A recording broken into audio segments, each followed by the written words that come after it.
Tekana umunezero ntangere vyo gusubira kubana namwe banywanyi bacu mukurikira amakuru n'ibiganiro tubagezaho iminsi yose kuri imbonesha kure ya Hejuru TV. Umwanya w'amakuru hagezweho kuri imbonesha kure mudahwema kutwereka ko mudukurikira. Umwanya rero twabateguriye byinshi bigiye bitandukanye. Muraza gukurikira amakuru ariko haravugwa mu ntwaro kandi yihutirwa. Muraza gukurikira kandi amakuru ariko haravugwa ku birabana no gutari hamwe ni ibitoro. Ntuze gucikwa, hari inkuru idasanzwe twabateguriye muri uyu mwanya. Aho uri hose rero, waba uri mu Burundi, waba uri mu bice bitandukanye ku mugabane wa Afurika no ku yindi migabane ya kure, turaguhaye kaze. Turazi neza ko udukurikirana, gusa fyona kuri subscribe canke sabone niba utari wavyondako. Kubera ubutare n'igitoro, abagabo babiri aribo Ibrahim Uwizeye ndetse na Jean Robert Manigomba ntiborohewe. Umwe n'umushikiranganji, ubwo ni Ibrahim Uwizeye, uyundi ni urongoye Regideso ni Jean Robert Manigomba. Ababo ubutare n'igitoro bigiye kubakoraho umuti. Vyifashe gute? Mukurikire neza. Ibrahim Uwizeye na Jean Albert Manigomba ese hoba hagiye gukurikira iki? Ivyabaye mu nama nkenguzamateka ntibisanzwe. Umukuru w'urwo rwego Emmanuel Sinzohagera yarerekanye neza ko umushikiranganji n'urongoye Regideso ataco bariko barakora mu gihe bafise ibikoresho vyose bikenewe, ariko abanyagihugu bakabura amazi n'amatara. Ni inyishu yonyene umushikiranganji Ibrahim Uwizeye yaronse, nuko agiye gutegura inama y'abakozi bose ba Regideso. Birateye n'isoni ko umuntu yoba amaze imyaka 3 ari umushikiranganji akaba atabona umuti w'ibibazo vyaho ajejwe, ndetse umugambi nyamukuru asigaranye akaba ari wo gutunganya inama y'abakozi. Ibrahim Uwizeye na Jean Robert Manigomba basanzwe bafise amabanga akomeye y'ubutegetsi bwa President Ndayishimiye, kuko bano bagabo babiri bajejwe ibisata bihambaye mu rugamba ruri hagati ya Evariste Ndayishimiye n'abahoze ari basomambike ba President Nkurunziza. Nta bindi rero, ivyo ni igitoro n'ubutare. Ivyo ni bisata President Ndayishimiye yihutiye gufata mu minwe kuva ashitse ku butegetsi, biri no mu bisata nyamukuru vyamuteranije na General Guillaume Bunyoni. Ni ibisata imboneza yamaho yari yasavye ko izoguma ikurikirana ivuye ku butegetsi. Igisata c'ubutare President Ndayishimiye kivuze ko amajambo akomeye cane kuva ku wa mbere mu mwaka 2021, aho yavuga hicese imbere y'abarundi n'abanyamahanga ko hariho abategetsi bo hejuru basinye amasezerano yo kwiba ubutare bw'u Burundi. N'inyuma yaho rero yavuze ko leta y'umwana yari yarasinye amasezerano mabi cane mu gisata c'ubutare, none ko we yaje gufuta ayo masezerano yose, kuko n'amasezerano yo gucukura ubutare mu Burundi yarayafose. Ubu ariko rero ngaganira n'amasosiyete atandukanye yoza kubwimba kwikora ko Guillaume Bunyoni ngo cabaye nk'ikimenyetso ca nyuma co kuvavanura n'abasinyanye amasezerano ya mbere. Mushikiranganje Ibrahim Uwizeye no mwizigirwa Ndayishimiye, ndetse ari no mu Barundi bake bazi intumbero y'ivy'ubutare biriko birafata. Major Jean Robert Manigomba nawe nyene no mwizigirwa akomeye wa Ndayishimiye nk'umuyobozi mukuru wa Regideso. Major Manigomba azi n'amabanga ari mu vy'ibitoro. Ico ni ikindi gisata Ndayishimiye yatse abo kwa Nkurunziza na Bunyoni. Na Societe Interpetrol acashiraho ishiramwe ritangaje ryitwa Prestige rironka amahera menshi cane ya BRB. Makuru rero ba mu masoko yegereye Bunyoni yemeza ko iyo sosiyete yari iya Angeline Ndayishimiye, kandi ko iperereza ritanga amategeko y'ingene amafaranga ava muri BRB aja muri Prestige. Kubera iryo shiramwe rero ritagira ibikono vy'ububiko bw'igitoro, shiramwe Regideso rya leta niryo ryahawe kudandaza ico gitoro Prestige. Gutyo Regideso rero akaba isanzwe itanashoboye no kurangura ivyo yashiriweho ari vyo vy'amazi n'amatara, ica yongerwa igisata c'igitoro naco.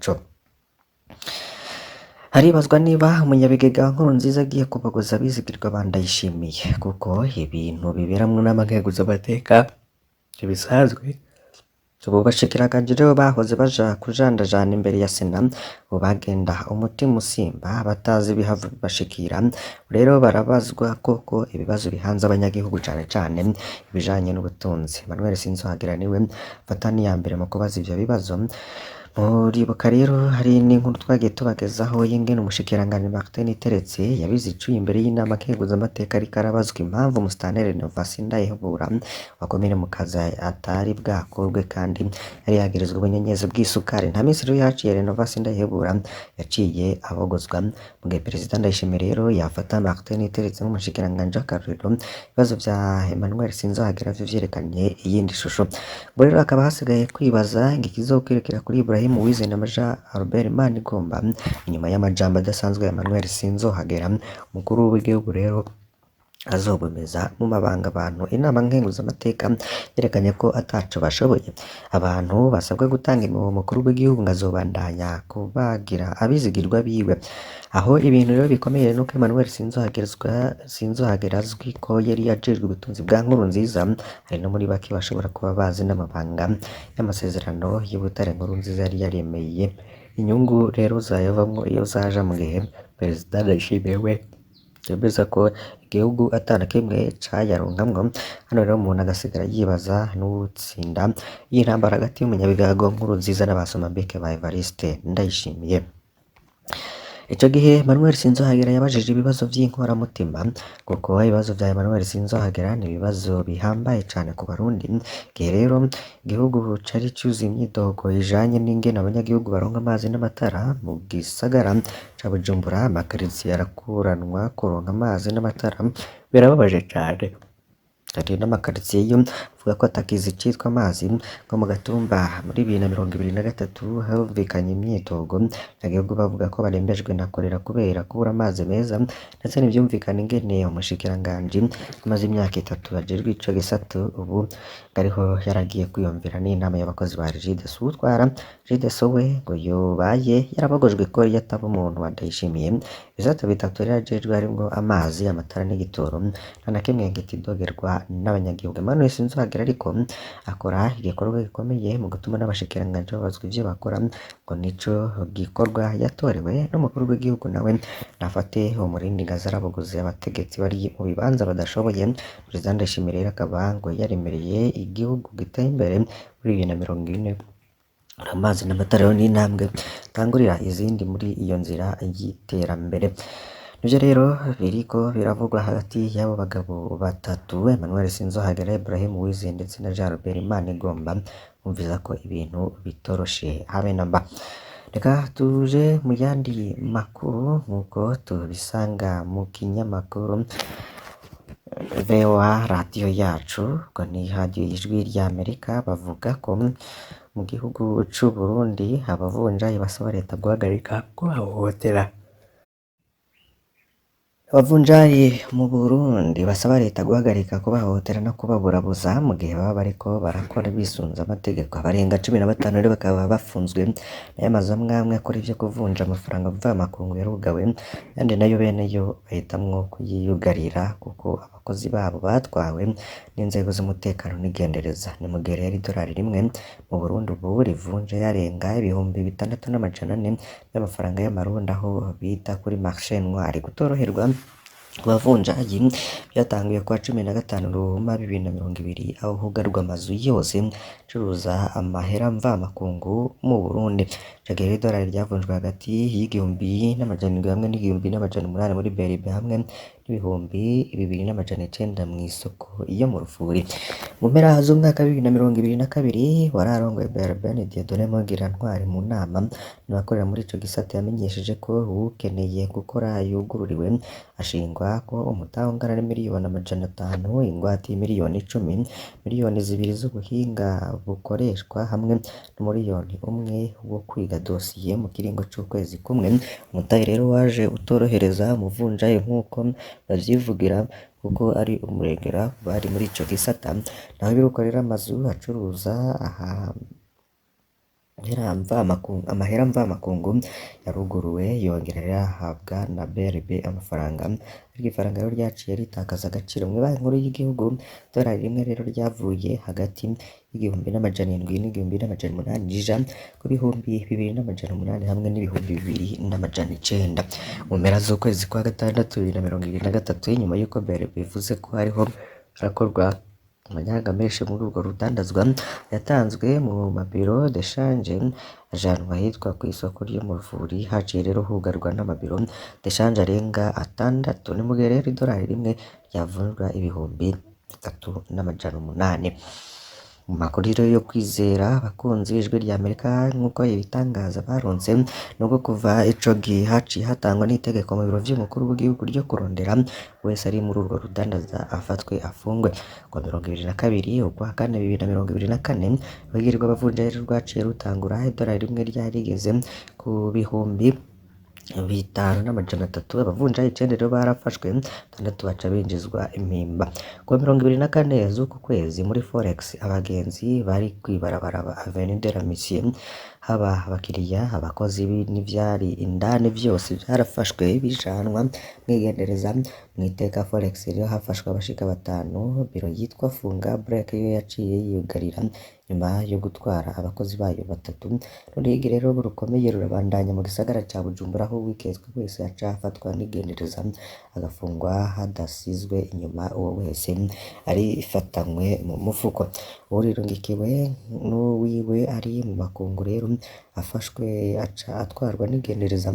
Abavunjayi bose rero bavuganye n'ico kinyamakuru radio ijwi rya Amerika ngo banze gutanga n'amajwi yabo bavuga ko batabona uko bigiye kumera, mu gihe rero baburabuzwa n'ubundi dolari rikabandanya kuduga cane. Abadandaza rero barangurira hanze y'igihugu bavuga ko bariko bacuruza ivyo bafise bihere birindire barabe iyo bija bitera, ndetse ngo ntibobandanya bakorera guhomba. Abanyapolitiki rero bakaba basaba kugarukira ubutunzi bw'igihugu. Mu mugambwe Codebu urongowe na Kefa Niyibizi rero basaba itunganwa neza ry'ubutunzi. Mugihe rero kuri indwi irangiye muri BRB dolari ryavunjwe hagati y'ibihumbi 2,838 hamwe n'ibihumbi 2,910 ku badandaza bo mu kinyagero rivunjwa hagati y'ibihumbi 6,450 hamwe n'ibihumbi 6,500. Mu bindi bivugwa irya nino, reka tugere mu bindi binyamakuru. Ikinyamakuru Agaseke candika inkuru zitandukanye kivuga ko ibitenge 463 bisa agaciro k'amafaranga miliyoni 14 n'amacupa 248 y'inzoga z'injabuka zifise agaciro k'amafaranga miliyoni 26 rero ngo vyafashwe n'abasirikare bo mu mazi. Ivyo rero vyashikijwe n'umushikiranganji wo kwivuna abansi no kwita abahoze ku rugamba Lettre Mutabazi, mu gihe ariko shikiriza n'ivyaranguwe n'ubwo bushikiranganji arongoye mu gice ca 4 c'umwaka w'ubutunzi 2023 gushika 2024. Umushikiranganji Lettre yamenyesheje ko umuntu mbere yo gufasha mu kurwanya urudandazwa rwo mu kinywabi abasirikare bo mu mazi barafashe n'ibitenge 463 bifise agaciro k'imiliyoni 14 z'amafaranga y'amarundi n'amacupa 248 y'inzoga z'injabuka afise agaciro k'imiliyoni 26 z'amarundi. Nk'uko rero umushikiranganji anabimenyesheje ngivyo byose vyaciye bishikirizwa ikigo kijejwe kwegeranya amakori n'amatagisi OBR. Ku bijanye n'abasirikare bari kugarukana amahoro muri Somalia mu rwego rwa TMS, umushikiranganji amenyesheje ko abasirikare bahaye imfashanyo y'ibifungurwa bitandukanye bingana n'ibiro 2,125 ku miryango 150 y'abatishoboye baba mu makambi y'impunzi mu ntumbero yo guteza imbere ukubaho neza kw'abenegihugu n'amagara meza. Umushikiranganji Lettre Mutabazi yamenyesheje ko abasirikare bararonkeje n'amazi abenegihugu bo mu Kagwema komine Gihanga intara ya Bubanza. Mumenya ko ngo ibikorwa ubushikiranganji bwari bwihaye zorangura muri ayo mezi 3 aheze vyarangutse ku bice bishika kuri 90%. Tukengurukire mwe mwese mwari mudukurikiye muri aya makuru, mbasabe kugira ngo ntimuze gucikwa n'ayandi tuza kubagezaho muri aya makuru. Tubafitiye rero vyinshi twabateguriye mu masaha ari imbere muza gukurikira. Mani bahezagire.